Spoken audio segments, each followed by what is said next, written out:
Bismillahirrahmanirrahim. Assalamualaikum warahmatullahi wabarakatuh. Perkenalkan, saya Rizky Melatilah dari kelas B6 dalam mata pelajaran praktik qiraah yaitu UAS kali ini yang diampu oleh Bapak Cucu Surahman. Saya akan menjawab pertanyaan-pertanyaan dari UAS yang telah beliau berikan. Yang pertama tentang apa itu makharijul huruf dan sifat huruf beserta contohnya. Makharijul huruf yaitu adalah tempat keluarnya huruf.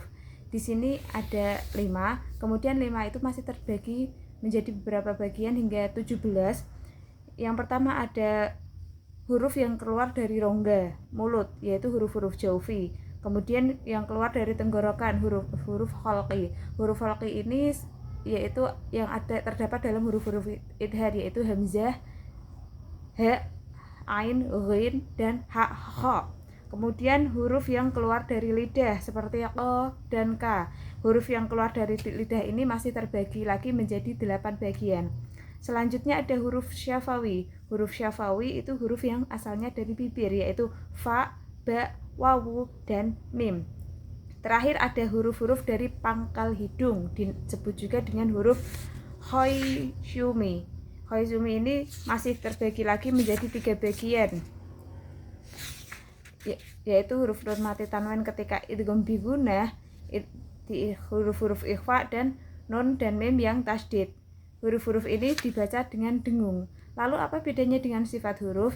Sifat huruf itu adalah keadaan ketika membaca huruf-huruf tersebut, seperti menahan nafas, mengeluarkan suara tebal, menekuk lidah, dan lain-lainnya. Sifat huruf itu yang terkenal ada 17, yang 5 berlawanan dan yang 7 tidak. Seperti contoh hamz jahr, syiddah berlawanan dengan rokhawah dan bainiyah, isti'la berlawanan dengan istifal, itba dengan infitah, izlaq dengan ismat.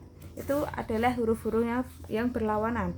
Sedangkan huruf-huruf yang tidak berlawanan, di sini ada contohnya, yaitu sofir. Sofir itu suara yang dengan tambahan mendesis, seperti zo, sol, za, dan sa. Lalu huruf-huruf qalqalah dibaca memantul keluar setelah menekan makhraj. Hurufnya bujati atau lebih mudah diingatnya dengan baju di toko. Lalu huruf lain ini huruf yang pembacaannya lain yeh, seperti wawu dan ya. Lalu huruf inhiraf takrir, bergetar ujung lidah seperti huruf ro. Tafashi, berhamburan angin di mulut, sha.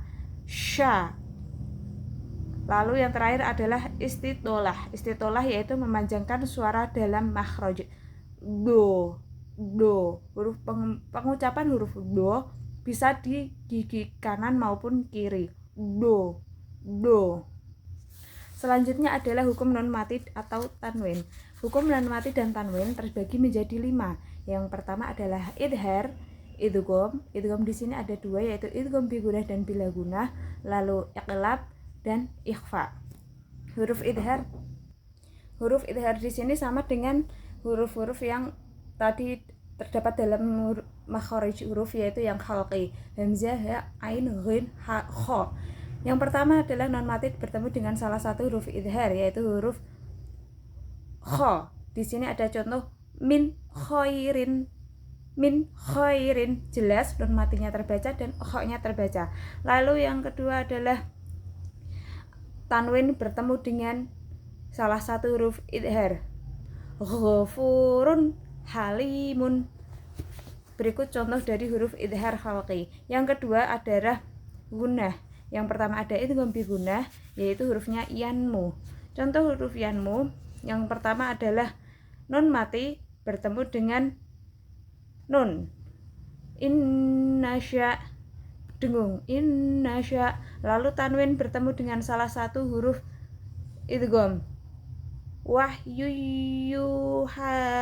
Jadi tanwinnya di sini tidak terbaca karena hukum bacaan idgham adalah dengung. Yang kedua adalah idgham bila gunnah. Idgham bila gunnah hurufnya ada 2, yaitu lam dan ra. Di sini saya menggunakan yambua sebagai acuan. Yang pertama, nun mati bertemu dengan huruf mim. mim masad. Lalu salah satu tanwin bertemu dengan salah satu huruf idgham bila gunah. Bila gunah ini gampang diingat-ingat karena hurufnya ada 2, dan bila gunah, la gunah, hurufnya hanya lam dan ro.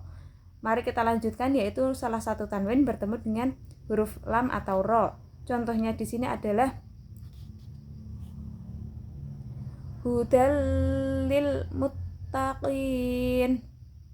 Hudal lil muttaqin. Maaf, yang tadi contohnya nun bertemu dengan ro. Yang contoh mim masad itu adalah salah satu contoh idgham bi gunah. Yang ini idgham bila gunah. Mirrabbihim, nun mati bertemu dengan ro. Mirrabbihim. Selanjutnya adalah iqlab. Iqlab hurufnya hanya ada 1. Nun mati atau tanwin yang bertemu dengan huruf ba, bacaannya harus berdengung. Sami'um basir. Sami'um basir. Mim ba'di. Huruf yang baca berdengung, tandanya kalau kita berdengungnya sudah benar atau tidak, kita tutup hidung. Mim. Nah, huruf berdengung. Selanjutnya ikhfa haqiqi. Huruf ikhfa adalah sisa-sisa dari hukum-hukum non mati atau tanwin yang 4 tadi, sisanya dalam kitab Hidayatus Sibyan, yaitu tentang nadom ikhfa. Wa akhfiyanna inda baqi akhrufi jumlatuha 15 fa'rifi. 28 huruf hijaiyah, sisanya adalah huruf ikhfa yang 15. Kita ambil contoh non mati bertemu dengan za, anzalna. Lalu salah satu tanwin bertemu dengan sya, ghafurun syakurun. Soal yang ketiga adalah apa saja mad dan contohnya. Mad terbagi menjadi 2, yaitu mad asli dan mad far'i. Mad asli ada mad tabi'i, mad tabi'i harfi, mad iwad, tamkin, badal, dan swilah qasirah. Di sini saya akan mencontohkan 2, yaitu mad tabi'i. Mad tabi'i mudah diingat-ingat karena huruf mad di sini tidak bertemu hamzah, sukun atau tasydid, yaitu apabila ada huruf alif sebelumnya fathah, ya mati sebelumnya kasroh, dan wawu mati yang didahului dengan dhammah. Contohnya qala, yaqulu, waqila, ya mati yang sebelumnya kasroh. Kemudian mad swilah qasirah. Mad swilah itu panjangnya 1 alif 2 harokat, huruf dhamir innahu min dunihi. Mad swilah dibaca panjang 1 alif 2 harokat. Selanjutnya mad far'i. Mad far'i ada mad wajib muttasil terbagi menjadi 10 bagian, mad jaiz munfasil, mad swilah. Swilah ini ada qasirah dan swilah tawilah. Mad swilah qasirah masuk ke bagian mad asli, sedangkan mad swilah tawilah masuk ke mad far'i. Mad far'i sendiri adalah mad yang panjangnya lebih dari 1 alif karena bertemu dengan huruf hamzah, sukun ataupun tasdid. Bacaannya panjangnya 1, 2 atau 3 alif. Bisa bermacam-macam, bahkan ada yang sampai 3 alif atau 6 harokat. Di sini selanjutnya yaitu mad arid li sukun, mad liyin, mad lazmi khilmi mukhaffaf, mad lazim khilmi musaqal, mad lazim harfi mukhaffaf, mad lazim harfi musaqal, dan mad farqi. Kita ambil contoh yang mad lazim harfi. Mad lazim harfi ini bisa diingat-ingat karena terdapat huruf-huruf yang dibaca panjang dan tidak mengandung artinya, hanya Allah yang tahu. Seperti alif lam mim yasin. Di sini adalah huruf-huruf asli. Alif lam ra. Lalu ada mad farqi. Mad farqi yaitu hamzah bertemu al ta'rif, dibaca panjang 3 alif 6 harokat. Al ana. Lalu mad arid li sukun, Huruf mat bertemu dengan sukun karena dibaca waqaf, biasanya terdapat dalam akhir surat. Tukadziban al-mustaqim. Lalu mat lain wawu sukun atau ya sukun yang dibaca lajih. Khauf syai. Di sini ada wawu sukun khauf. Ya mati syai. Berikutnya adalah waqaf. Waqaf ada banyak sekali, ada yang mengatakan 12 dan ada yang mengatakan 11.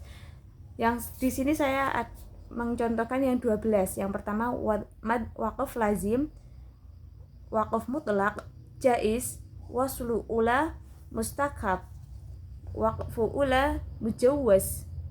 Biasanya ditandai dengan za, diutamakan dilanjutkan. Murakhas tandai dengan shad.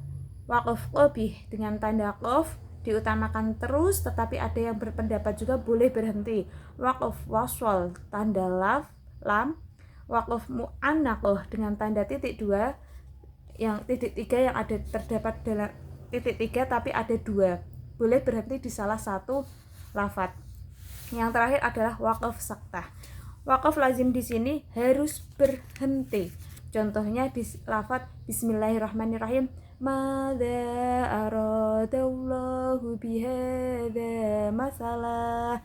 Ada tanda waqaf lazim yang berbentuk mim. Lebih baik berhenti. Harus berhenti. Yudhillu bihi katsira. Waqaf lagi. Wa yahdi bihi katsira. Selanjutnya adalah waqaf, contoh waqaf mutlak. Lebih baik berhenti. Maliki yaumiddin. Selanjutnya waqaf wasol. Jangan waqaf. Artinya lebih baik dilanjutkan, kecuali jika di bawahnya terdapat tanda awal ayat yang membolehkan waqaf secara mutlak, maka boleh berhenti tanpa diulang lagi. Contohnya di sini lafadz Bismillahirrahmanirrahim, kullama ruziqu minha min thamaratir rizqa. Lebih baik berhenti. Maaf, jangan berhenti. Kullama ruziqu minha min thamaratir rizqan qalu. Diulang, qalu hadzal ladzi ruziqna. Yang terakhir waqaf mu'annaqah. Waqaf mu'annaqah adalah titik 3 yang ada 2 yang berhenti di salah satu ayat. Dzalikal kitabul la raiba fi. Dalam lafaz raiba ada titik 3, kemudian fi juga ada titik 3, maka kita pilih berhenti di salah satunya. Kalau sudah berhenti di la raiba, maka fihi-nya dilanjutkan. Tetapi kalau la raiba lanjut, maka berhenti di fihi. Dan yang terakhir adalah bacaan gharib Imam Asim. Bacaan gharib ini ada saktah. Saktah yaitu berhenti pada tanda saktah waqaf tersebut. Saktah waqaf ini juga masuk ke salah satu macam-macam waqaf. Saktah waqaf dalam Al-Quran ada 4, yaitu pada surat Al-Mutaffifin ayat 14, Al-Qiyamah ayat 27, Yasin ayat 52, dan Al-Kahfi ayat 1. Kira-kira berhentinya 2 ketukan. Di sini kita contohkan ayat Al-Qiyamah ayat 27. Bismillahirrahmanirrahim. Waqilaman raq. Waqilaman raq. Berhenti sebentar dan jangan mengambil atau membuang nafas. Yang kedua adalah imalah. Imalah yaitu menjondongkan alif mendekati ya dari harakah ke kasrah. Contohnya pada surat Hud ayat 14. Bismillahirrahmanirrahim. Wa qala rkabu fiha bismillahi majriha wa mursaha. Bacaan imalah, bukan majroha tetapi majriha, antara alif ke kasrah. Ismam yaitu mencampurkan dhammah pada sukun dengan memoncongkan bibir. Terdapat contohnya dalam surat Yusuf ayat 11. Bismillahirrahmanirrahim. Qalu ya abana malaka la ta'manna ala Yusuf. Bukan la ta'manna, tapi harus memponcongkan mulut. La ta'manna. Shot dibaca sin. Shot yang dibaca sin bisa wallahu yaqbidu wa yabsutu. Shotnya harus dibaca sin. Iya basutu. Lalu itu contoh Al-Baqarah ayat 245. Selanjutnya Al-A'raf ayat 69. Bastuh. Dalam lafadznya dituliskan wazadakum fil khalqi bastuh, tetapi bacanya wazadakum fil khalqi bastuh. Shot dibaca sin. Lalu ada bacaan naql. Bacaan naql yaitu memindahkan harokat pada suatu huruf ke huruf sebelumnya. Contoh, bi'sal ismul fusuqu menjadi bi'sal ismul fusuqu ba'dal iman. Lalu bacaan tashhil. Bacaan tashhil yaitu membaca antara hamzah dan alif. Hamzah pertama dibaca jelas atau tahqiq, sedangkan hamzah kedua dibaca tashhil. Contohnya hanya ada satu, yaitu dalam surat Al-Fussilat ayat 44. Bismillahirrahmanirrahim. Walau ja'alnahu qur'anan a'jamiyyan laqalu laula fussilat ayatuh a'jamiyyu wa arabi. A-nya yang pertama dibaca jelas, yang kedua dibaca tashil. A'jamiyyu. Atau ada juga yang baca h-nya agak jelas. Ada yang baca dan ada yang baca a'jamiyyu wa arabi. Demikian materi yang dapat saya sampaikan dari penjawab soal-soal yang Bapak Cucu berikan. Saya menyadari di sini saya memiliki banyak kekurangan dalam penyampaian, atau saya mohon maaf atas kesalahan dalam penyampaian saya ataupun dalam pengucapan ayat-ayat Al-Qur'an. Mohon maaf sebesar-besarnya. Wabillahi taufiq wal hidayah. Wassalamualaikum warahmatullahi wabarakatuh.